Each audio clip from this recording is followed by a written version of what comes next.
Actuellement, je suis des cours à l'école d'avocat, donc l'école de formation des barreaux de la Cour d'appel de Paris, parce que j'ai été reçu en fait au concours d'admission à l'école. Et depuis mon enfance, j'ai toujours voulu être avocat, j'ai toujours eu l'ambition d'exercer cette profession, peut-être aussi à cause de l'influence paternelle, parce que sachant que mon père est lui-même avocat.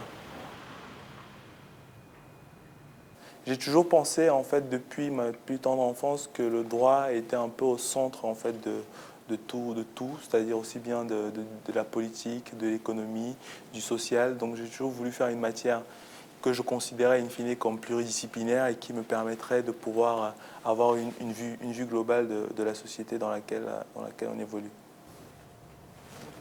Alors, en tant qu'étudiant en droit bancaire et financier, j'ai vécu cette crise d'abord à travers une étude très poussée des mécanismes qui étaient mis en avant comme étant les causes de cette crise-là.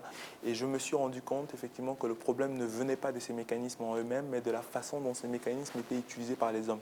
Donc pour moi, il s'agit d'une crise des hommes, une crise morale à laquelle on peut répondre en apportant plus d'éthique et plus de responsabilité, mais sans pour autant interdire l'utilisation des produits financiers ou des mécanismes financiers.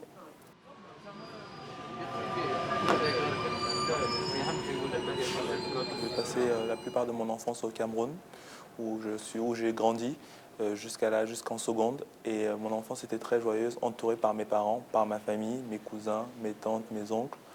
J'ai été peut-être très protégé parce que, étant enfant unique, donc mes parents voulaient toujours veiller sur moi. Mais ils ont toujours eu à l'esprit la volonté de me laisser être ouvert sur le monde, donc de rencontrer d'autres personnes, des personnes différentes, dans d'autres pays, à d'autres endroits. Donc une enfance joyeuse, ouverte sur le monde, mais quand même encadrée par un certain nombre de principes et de valeurs. Je fais actuellement un stage en alternance au cabinet Cléry Gottlieb.